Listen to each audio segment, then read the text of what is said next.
Automated luxury communism. Yeah, it definitely piques your curiosity. It's a mouthful. Fully Automated Luxury Communism by Aaron Bastani. I mean, luxury communism, those two words don't usually hang out together, do they? Not exactly known for being BFFs. So what are we talking about here? A how-to guide for, like, champagne socialists? Not quite.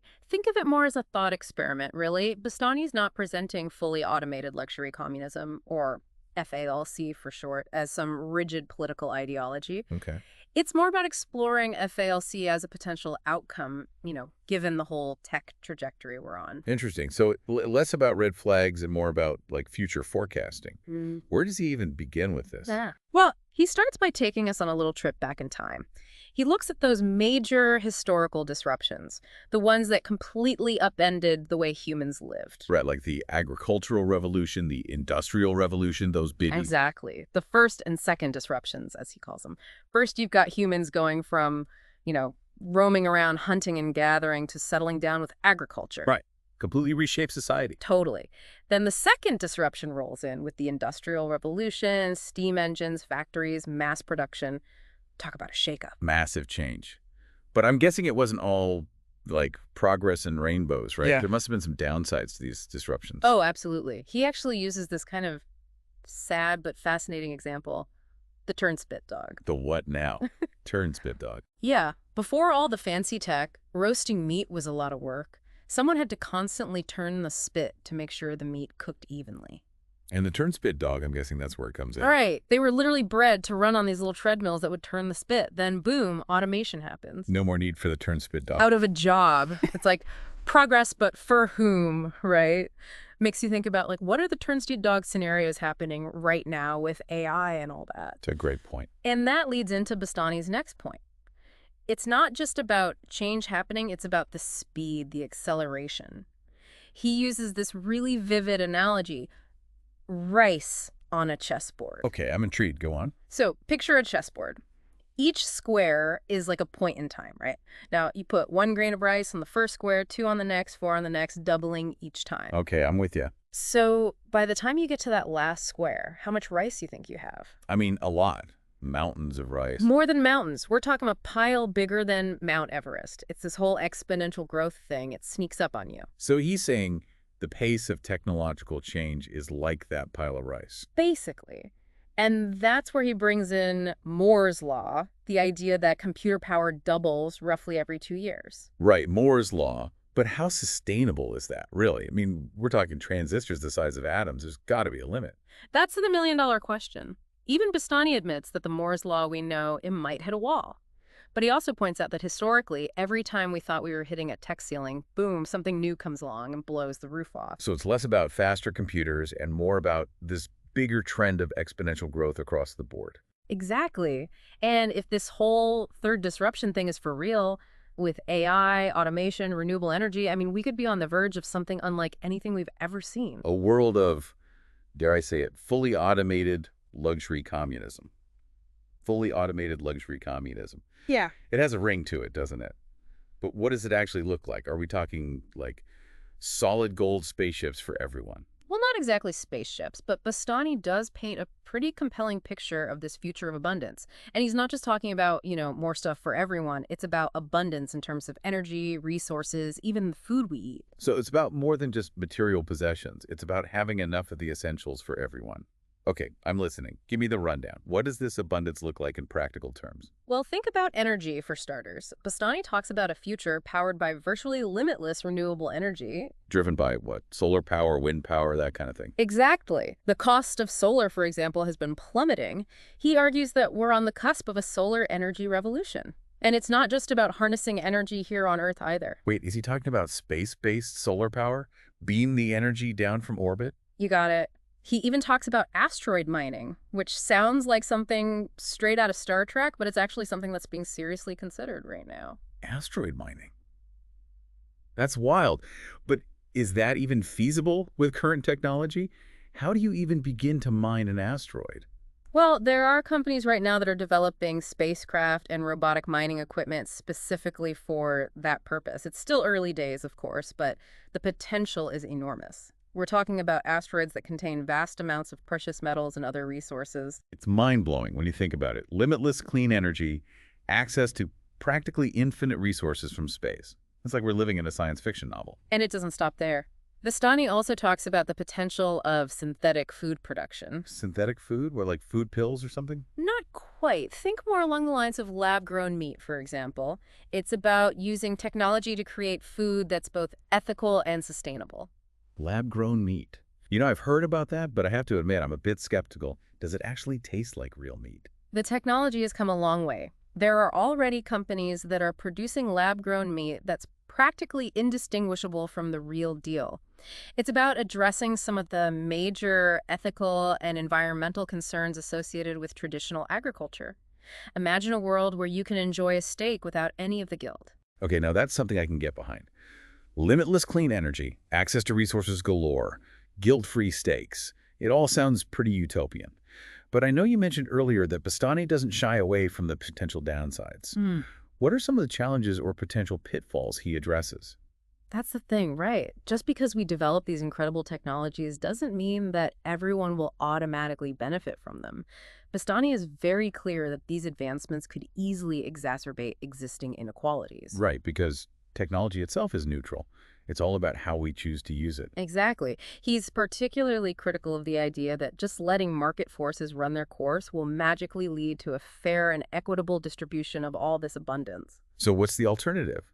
How do we ensure that everyone benefits from this potential future of abundance, not just a select few? Well, that's where the communism part of luxury communism comes in. Okay, so we're not talking about, like, Soviet-style communism with bread lines and gulags, right? Oh, no, definitely not. When Mastani talks about communism, he's not talking about the totalitarian regimes of the past. He's talking about a system where everyone has their basic needs met, where everyone has access to the essentials of a good life. And how do we get to that? What's his grand plan for achieving this vision of, well, fully automated luxury communism? He proposes a system of universal basic services, or UBS for short. Universal basic services. So instead of just a universal basic income where everyone gets a regular paycheck, we're talking about providing essential services to everyone. Precisely. Bastani argues that simply handing out money isn't enough. He believes that healthcare, education, housing, transportation, these are all things that should be guaranteed rights available to everyone regardless of their income. That's a pretty radical departure from how most societies operate today. Mhm. I can already hear the naysayers chiming in. Who's going to pay for all of this? Won't this just lead to laziness and a lack of motivation? Those are definitely some of the common criticisms leveled against this kind of thinking. But Bastani argues that in a world of increasing automation, where machines are doing more and more of the work, our traditional measures of economic progress, things like GDP, become almost meaningless. He proposes funding UBS through a global one-planet tax. One planet tax. That sounds intriguing. Tell me more about that. Essentially, it's a wealth redistribution system designed to address two of the biggest challenges we face today: climate change and global inequality. Imagine a small tax levied on the extraction of natural resources, fossil fuels, minerals, that sort of thing. Even things like water usage and carbon emissions. And the revenue generated from this tax would go towards Funding universal basic services on a global scale. The idea is to ensure that everyone, everywhere, has access to those essential services we talked about: healthcare, education, housing, transportation, the works. It's about creating a more just and equitable world for everyone. It's a bold idea, I'll give him that. But what about the argument that a system like this would disincentivize innovation and hard work? If everyone's basic needs are met, what's the motivation to strive for more, to create, to contribute to society? That's a question that comes up a lot in discussions about these kinds of alternative economic models. But Basani believes that in a world of increasing automation, work as we know it will fundamentally change.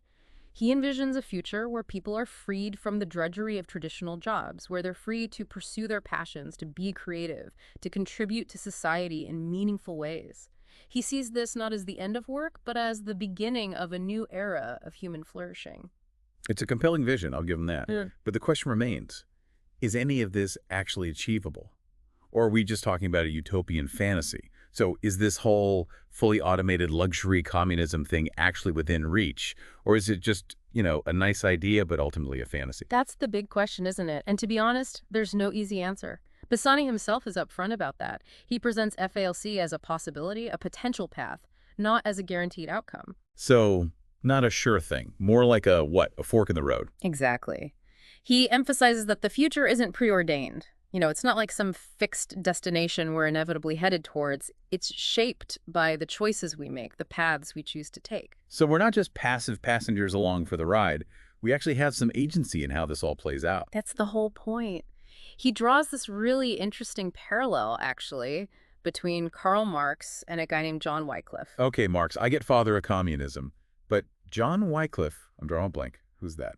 So, Wycliffe was this 14th century English theologian, kind of a precursor to Martin Luther and the whole Protestant Reformation. He caused a big stir back then, challenging the Catholic Church's authority, advocating for the Bible to be translated into English so everyday people could read it. Pretty radical for his time. Sounds like it.